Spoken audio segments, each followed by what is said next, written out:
Ya sejak awal kan saya sampaikan, usut tuntas. Jangan ragu-ragu, jangan ada yang ditutup-tutupi, ungkap kebenaran apa adanya,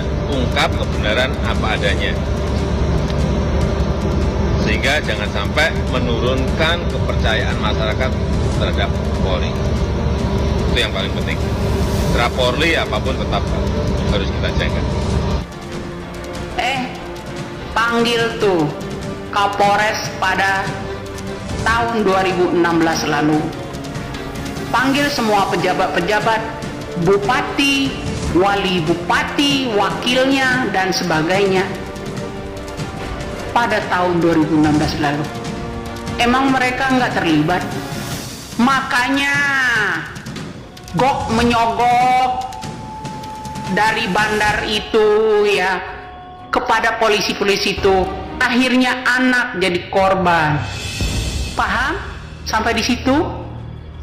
Melibatkan pejabat dan jenderal berbintang, motif dari sepak terjang dari kasus Vina Cirebon kini akhirnya terbongkar. Pasca penangkapan dan penetapan Peggy Setiawan dari kepergian Vina Cirebon dan kekasihnya Eki oleh Polda Jawa Barat, desas-desus ini pun mulai menemukan titik terang siapa sebenarnya dalang di balik semua ini. Publik di media sosial mulai dari Facebook, TikTok, Twitter, Instagram hingga YouTube banyak yang menyuarakan tagar itu Rudiana. Desas-desus ini tak kunjung usai. Bahas kasus Vina Cirebon, salah satu seorang wanita lantas dengan lantang dan tegas bahas seputar kasus Vina Cirebon yang motifnya memang disinyalir dari Ibtu Rudiana. Faktanya kasus Vina Cirebon ini bukanlah berlatar belakang percintaan, melainkan adalah motif dari kapal penyelundupan narkoba dan sepak terjang Ibtu Rudiana, ayah korban Eki. Akhirnya wanita ini berani menyebut siapa saja aktor sebenarnya di balik kasus Vina Cirebon ini. Bahkan ia dengan lantangnya menyuarakan kepada Presiden Republik Indonesia dan jajaran aparat lainnya untuk mengusut tuntas kasus ini. Banyak orang yang make di kalangan polisi, oknum-oknum polisi itu banyak juga yang nggak jujur. Satu jenderal yang jujur pasti jadi musuh mereka. Paham di situ? Besok siapa lagi yang akan kesurupan? Pura-pura mediasi melalui ruh. Bilang kalau itu Rudiana menyembunyikan sesuatu. Saya kan udah bilang, Bapak itu nggak cukup anak saja jadi korban sebagai tumbalnya. Pak, tolonglah. Meskipun Bapak itu besok di penjara, bersuaralah Pak. Lebih baik jujur. Bersuaralah. Saya nggak bisa dibohongi begitu aja. Bersuaralah demi negara ini. Jangan melindungi jenderal. Saya hanya melihat di televisi Peggy mengatakan saya tidak bersalah katanya. Nah, kalau dia berani mengatakan dia saya tidak bersalah, ya harus kita usut di mana tidak bersalahnya. Saya juga mendengar ada orang di media, saya baca gitu, katanya ada beberapa orang saksi yang menjadi alibi yang menyatakan bahwa pada waktu yang bersamaan sebenarnya pada waktu terjadinya pembunuhan itu katanya si Peggy ini tidak berada di tempat tapi ada di tempat lain. Nah ini kalau alibi dan ini bisa dibuktikan, tidak ada pilihan lain, dia harus dibebaskan. Nah tinggal alibinya itu betul-betul strong nggak gitu loh. Ya kan, ini kasus sama dengan pernah saya tangani kasus Johnny Sembiring pada tahun 83, 38 tahun yang lalu. Juga alibi. Jadi dituduh dia melakukan pembunuhan di Bogor, ternyata pada waktu bersamaan dia berada di Bandung. Nah ini sama. Ini namanya alibi. Alibi ini kuat sekali. Kalau ini bisa dibuktikan dia berada di satu tempat lain, ya di tempat lain daripada tempat pembunuhan terjadi pada waktu yang bersamaan, saya kira tidak ada alasan dia harus dibebaskan. Jadi akhirnya ini kami lanjut nih Mas, jalan. Rencana schedule-nya kan memang masih mau jalan-jalan ya. Karena berhubung kami sudah jalan itu, kita tuh ngelewatin tongkrongan. Kayak nggak salah itu tongkrongan anak motor. Cuma saya nggak tahu lah anak motor dari mana kan. Karena kan saya di luar daripada geng motor.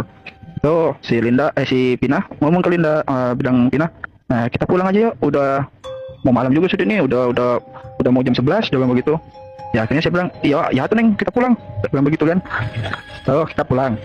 Di jalan perjalanan pulang ini saya ngomong sama si Eki, Dek, nanti singgah dulu beli bensin ya. Soalnya bensinnya akan mau habis nih. Jadi akhirnya kami singgah nih. Yang singgah itu saya sama Linda. Si Eki sama Pina ini lanjut terus. Loh, saya bilang kenapa itu kok Eki jalan terus? Tak suruh si Linda hubungin si Eki. Saya bilang coba hubungin Eki itu, telepon. Jangan dulu pulang sebelum kita datang. Saya pikir kan sudah mereka ini menuju rumahnya Pina toh. Jadi maksud saya itu nunggu di rumah Pina. Maksud saya kalau memang dia sudah duluan sampai. Jadi ya Kang, udah saya telepon nih katanya gitu. Udah saya chat katanya. Nggak diangkat nih saya telepon, mungkin masih dalam perjalanan. Oh ya sudah, kalau gitu kamu chat aja si Eki atau si Pina. Bilangin nanti kalau sudah sampai di rumah jangan langsung pulang duluan, tunggu Akang itu baru pulang sama-sama. Ya jadi akhirnya pulang saya ini Mas. Ya pas itu saya langsung antar Linda ini pulang ke rumah Mas. Nah pulang ke rumah, setelah sampai di rumah saya tanya lagi loh, kok si Eki sama Pina kok belum sampai ya? Coba ditelepon, saya telepon, nggak diangkat. Berapa kali saya telepon nggak diangkat. Linda ini langsung masuk. Setelah dia masuk rumah saya putar balik tuh, putar balik. Saya keluar dari jalan raya itu, saya putar-putar nih cari kemana nih si Eki nih, kok nggak diangkat-angkat nih, perasaan gak enak. Akhirnya saya ketemu tuh sama temennya si Eki. Dia bilang begini, Kang, susul si Eki ke jembatan play apa itu. Dia bilang susul Eki di jembatan apa, dia bilang malam itu.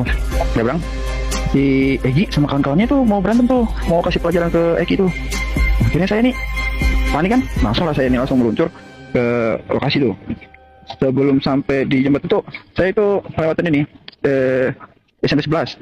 Nah di SMP 11 tuh saya taruh motor tuh. Saya lihat tuh mereka tuh di dalam. Saya juga nggak berani untuk masuk ke dalam karena ini Pina sama Eki ini sudah dipukulin gitu. Tuh ada warung yang masih buka ya Mas, ya nggak buka full, maksudnya itu sudah mau tutup lah. Di situ tuh ada laki-laki Mas, saya ajakin untuk masuk ke dalam nggak berani. Nah dia nggak berani masuk ke dalam, akhirnya saya lah memberanikan diri ngendap. Akhirnya mereka tuh ya Mas, jadi setelah saya ngendap, saya ngelihat itu penyiksaan di 11 orang itu Mas, semuanya tuh ya itu menu Pina itu Mas. Saya mau maju tapi saya nggak berani, apa nanti saya jadi yang ketiganya, saya begitu kan. Kalau si Eki di lokasi itu juga sudah nggak bisa ditolong. Jadi setelah Pina selesai digituin, mereka bawa ke jembatan itu. Nah di situ mereka taruh Eki dan Pina ya.